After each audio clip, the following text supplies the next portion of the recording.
Hey guys, what's up? My name is Anthony. Welcome to another edition of B&A Sports Talk. So today, recording again. I sometimes take gaps between videos. I just have a lot of graduation stuff to do, and that's been kind of stressful. But honestly, at that point, there's no excuse. Like, I just need to get content out of there. It's just graduation for me is May 1st, and the draft is April 29th, and I have assignments due the 28th. So there's not really a whole bunch I can do. I've seen people grinding out videos. So that's kind of motivating me to keep on getting content out for you guys. I don't know why I'm talking about myself, but let's get into the video. Let's talk about the guys that I really want to fall down to us at number 42. Because we had Xavier McKinney fall down, and we were ecstatic. That's the reason why we didn't trade back. We had to deal with Chicago, and we all know. We all know that story. So number one on my list, not in particular order, is Joseph Osai. He's my draft crush. A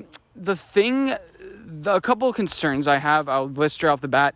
He doesn't have that like pop sometimes, or that long speed, like chasing down guys, but he has the effort.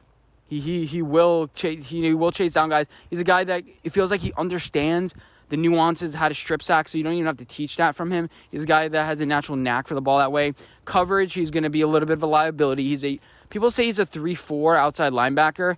Like Khalil Mack, that's my pro comp to him, but I think he's more of a 4-3 defensive end. Now, the worry is, can he put his hand in the dirt? I don't really see that much of an issue. Sometimes he's a little bit late off the ball. That's another one of my concerns for him. And also converting speed to power. Now, you're probably like, Anthony, that sounds like a lot. But he has a lot of pass rush moves. I was listening to that franchise guy. He's a YouTuber, has like 60,000 subscribers. And he said, you don't need that. The NFL is switching over to power a lot. I still think he can build a little bit more strength. Now, I don't think he's ever going to be a Khalil Mack, but he's my draft crush. I'm sticking with it. Last year was Patrick Queen. This year, it's Joseph Osai. Maybe they don't fit the modern NFL, but I like the way he plays. He puts in effort, and you never have to worry about that. Next I have on this list is Landon Dickerson. Now, I give it like a 70% chance-ish. I don't think it's quite three-fourths. I'm like doing like analytics. But dude, it just fits the power run game. That's just what we want to do, right? Now, I don't think he could swing out. He's not athletic in that way, but he is flexible. We see him do cartwheels and stuff, so it's not like this dude's not an athlete at all. 2 ACLs worry me. Landon Dickerson has enough power, has enough strength, knows to use his leverage, knows how to get his base low. Sometimes he's a little bit lazy, but he's a Alabama product. And it's not like he's a 3rd, 4th round pick. I get worried with Alabama products, like, he's a 3rd, 4th round talent, like Dylan Moses. That's when you start getting worried about that. Because it's just like, what did you learn? You pretty much reached your peak and you're only a 3rd, 4th round pick. What's up with that? That's why we only see guys like, Xavier McKinney go the 2nd round, be successful. Because these guys are talented. Maybe safety is not great value in the 1st round, but they'll be value in the 2nd. So that's something I'm not too worried about Landon Dickerson with. And he can convert to guard. He's a smart player, and we need help on the interior. I'm going to keep on harping it.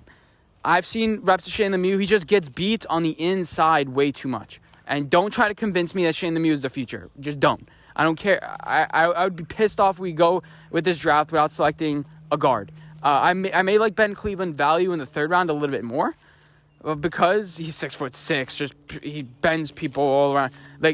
Wow. And then plus reunite him with Andrew Thomas, like Georgia. Get your Georgia pick out of the way, Next is the Zayvon Collins. Now, I think he could be a perfect Blake Martinez replacement. Now, Blake Martinez offers a lot as far as intelligence, calling out the defense, is doing a lot of things like that.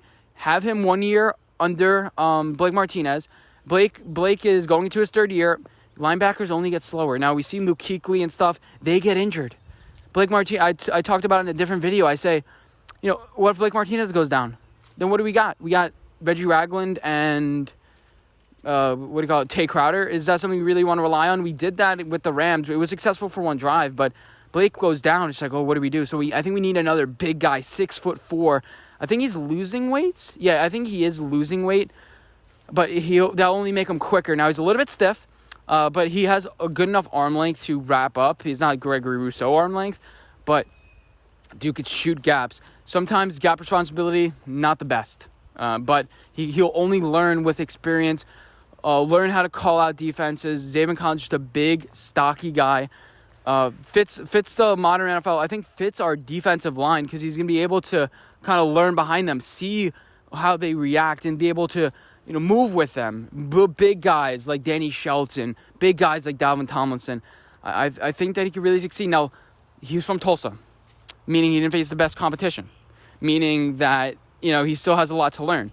But learning under Blake Martinez, isn't that going to be that bad of a thing? Okay, so next, and I think he could fall down to us. I give it about like a 25% chance. So I kind of like that. Next, we have two wide receivers here. We have Terrace Marshall, who I think is better than Rashad Bateman in pretty much every single way. Drops are a little bit of a problem for him, but he can win. I think he can win contested catches. I think that he's good enough in the slot. We can put him there. He's not going to be like Odell, take a slant to the house, which is kind of what I want in a way. Like, I want a guy to be able to take a slant to the house. Rashad Bateman can't do that either. And Terrace Marshall is great after the catch. Better than Rashad Bateman. Rashad, he can't break anything. It always feels like, and he's a little bit stiff. He can't create. I think Terrace Marshall can create. He's tall. Again, we can win contested, win deep.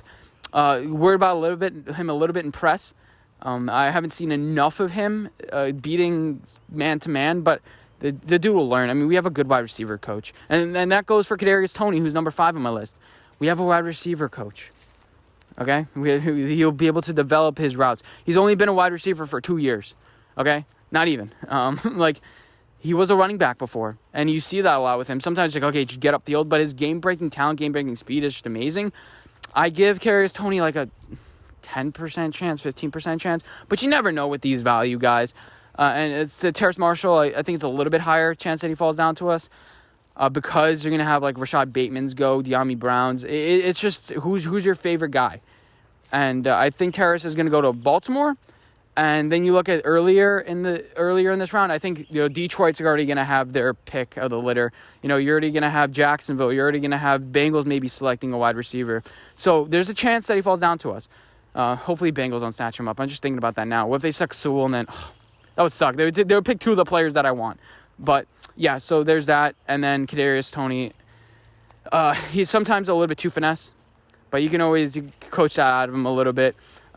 Teach him how to play better, but his hands, again, game-breaking speed. You get him the ball, it's just like, whoa. People say that's like Sterling Shepard, but this guy is on a different level. Sterling Shepard's more like that leadership role now.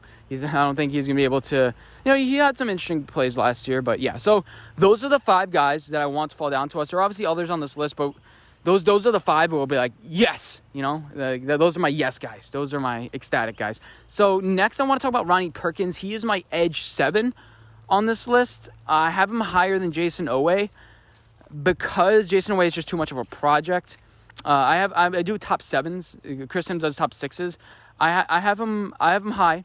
Now, I'd rather him be a little bit stronger, but he converts speed to power pretty well. You're worried about him on the edge. So it's like, oh shit, like Tevin Jenkins, worried about him on the edge. And then all of a sudden he hits you with the power. It's like, whoa. But I just think he's a little bit too small for the run game.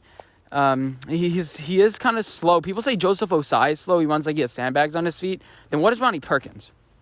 I don't know their 40 times. But I think Joseph Osai on tape is faster. I think he's a little bit stronger. He just needs to use it better. Joseph Osai is number 3 on my ranking list. Ronnie Perkins is number 7.